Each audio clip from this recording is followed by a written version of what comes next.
Berlalulah hari demi hari, lahirlah sebagian pria dan matilah sebagian yang lain. Setelah kaum Ad, datanglah kaum Samud. Kaum Samud juga menyembah berhala. Allah mengutus seorang nabi kepada kaum Samud, yaitu Nabi Saleh. Nabi Saleh berkata kepada kaumnya, "Wahai kaumku, sembahlah Allah, yang tiada Tuhan lain bagi kalian selainnya." Quran Surah Hud ayat 61. Kalimat yang sama yang disampaikan oleh setiap nabi, dan kalimat tersebut tidak pernah berubah sebagaimana kebenaran tidak pernah berubah. Para pembesar kaum Nabi Saleh terkejut dengan apa yang dikatakannya. Beliau menyatakan bahwa Tuhan mereka tidak memiliki nilai yang berarti. Beliau melarang mereka untuk menyembahnya dan memerintahkan mereka hanya menyembah Allah. Nabi Saleh terkenal dengan kejujuran dan kebaikan. Kaumnya sangat menghormatinya. Dakwah Nabi Saleh cukup menggoncangkan masyarakat. Sebelum Allah mengutusnya dan memberikan wahyu padanya untuk berdakwah kepada mereka, kaum Nabi Saleh berkata, "Hai Saleh, sesungguhnya kamu sebelum ini adalah seorang di antara kami yang kami harapkan. Apakah kamu melarang kami untuk menyembah apa yang disembah oleh bapak-bapak kami? Dan sesungguhnya kami betul-betul dalam keraguan yang mengelisahkan terhadap agama yang kamu serukan kepada kami." Quran Surah Hud ayat 62. Bagaimana pandangan orang-orang kafir dari kaum Nabi Saleh? Sesungguhnya engkau sangat kami harapkan karena keluasan ilmumu, kematangan akalmu, kejujuranmu, dan kebaikanmu. Kemudian hilanglah harapan kami terhadapmu. Apakah engkau akan melarang kami untuk menyembah apa yang disembah oleh kakek-kakek kami? Alangkah celakanya. Kami tidak berharap engkau mencela Tuhan-Tuhan kami yang kami mendapati orang tua kami menyembahnya. Demikianlah kaum Nabi Saleh merasa bingung di hadapan kebenaran dan mereka heran terhadap saudara mereka Saleh yang mengajak mereka untuk menyembah Allah Subhanahu wa Ta'ala. Mereka tidak memiliki alasan dan pemikiran yang benar. Mereka hanya beralasan bahwa kakek-kakek mereka menyembah Tuhan-Tuhan ini. Demikianlah taklid yang menyebabkan manusia terjerumus dalam kesesatan. Nabi datang untuk akidah tauhid disebarkan sebagai dakwah untuk membebaskan pikiran dari segala belenggu, yaitu suatu dakwah yang membebaskan akal manusia dari belenggu taklid, khurafat orang-orang dulu, dan khayalan tradisi yang mapan. Dakwah tersebut tidak akan ditantang kecuali oleh orang-orang yang akalnya terpasung oleh pemikiran orang-orang dulu dan khayalan nenek moyang mereka.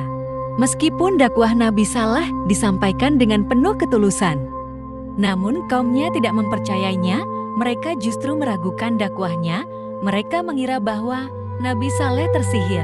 Mereka meminta kepadanya agar ia mendatangkan mukjizat yang membuktikan bahwa ia memang utusan Allah.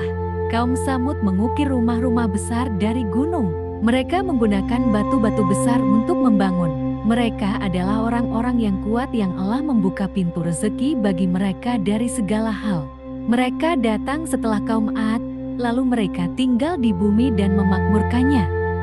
Nabi Saleh berkata kepada kaumnya ketika mereka meminta mukjizat kepadanya, "Hai kaumku, inilah unta betina dari Allah sebagai mukjizat yang menunjukkan kebenaran untukmu. Sebab itu biarkanlah dia makan di bumi Allah. Dan janganlah kamu mengganggunya dengan gangguan apapun yang akan menyebabkan kamu ditimpa azab yang dekat." Quran Surah Hud ayat 64. Dan kami telah mengutus kepada kaum Samud saudara mereka, Saleh. Ia berkata, "Hai kaumku, sembahlah Allah, sekali-kali tidak ada Tuhan bagimu selainnya. Sesungguhnya telah datang bukti yang nyata kepadamu dari Tuhanmu.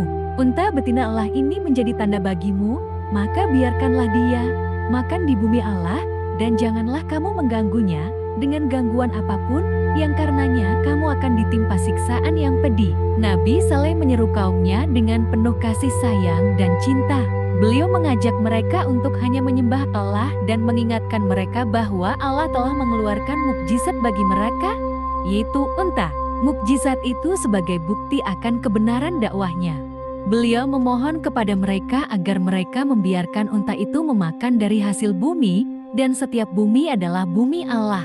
Beliau juga mengingatkan mereka agar jangan sampai mengganggunya karena yang demikian itu dikhawatirkan akan mendatangkan azab bagi mereka.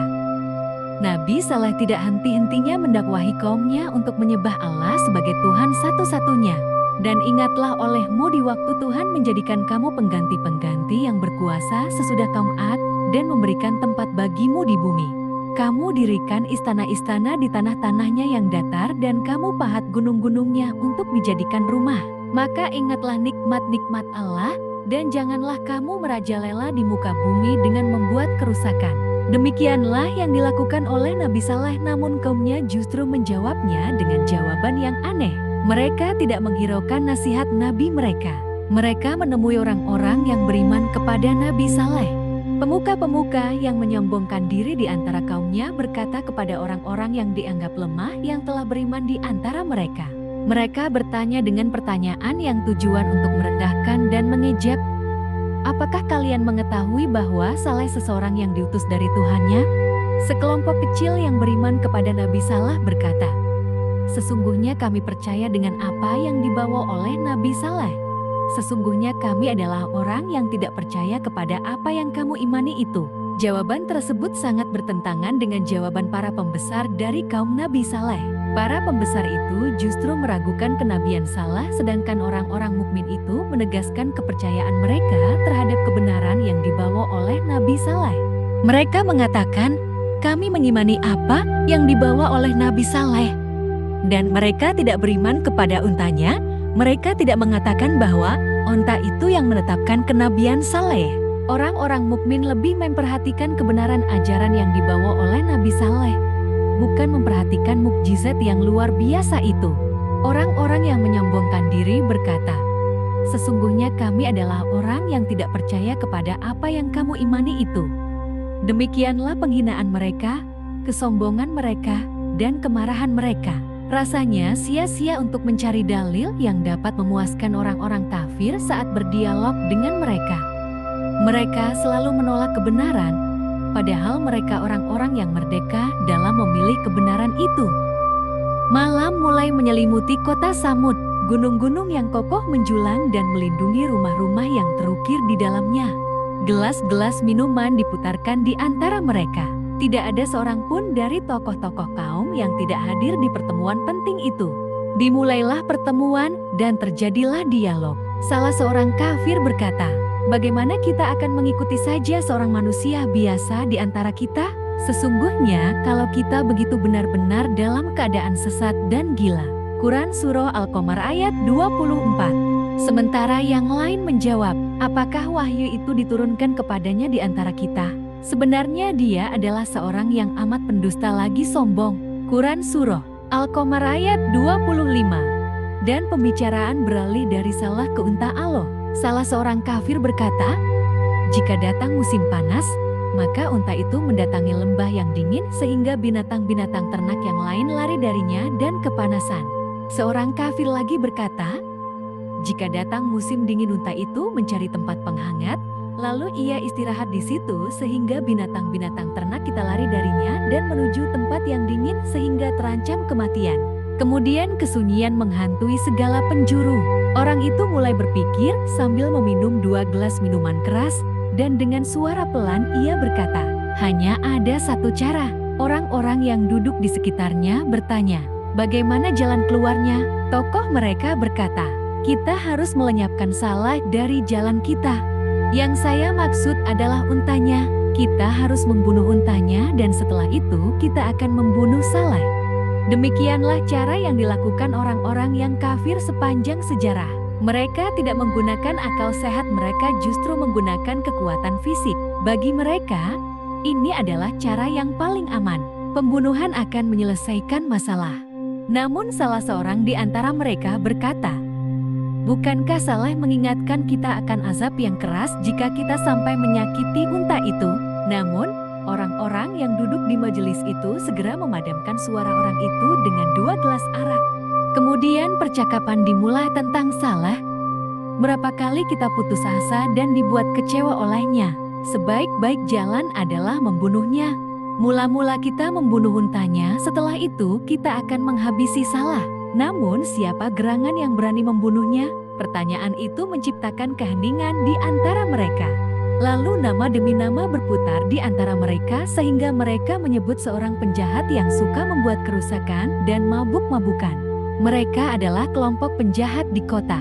Dan di kota itu ada 9 orang laki-laki yang membuat kerusakan di muka bumi, dan mereka tidak berbuat kebaikan.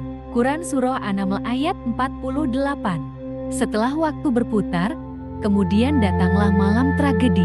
Unta yang diberkati itu sedang tidur dan mendekap anaknya yang kecil di dadanya. 9 orang penjahat tersebut telah menyiapkan senjata mereka, pedang mereka, dan tombak mereka.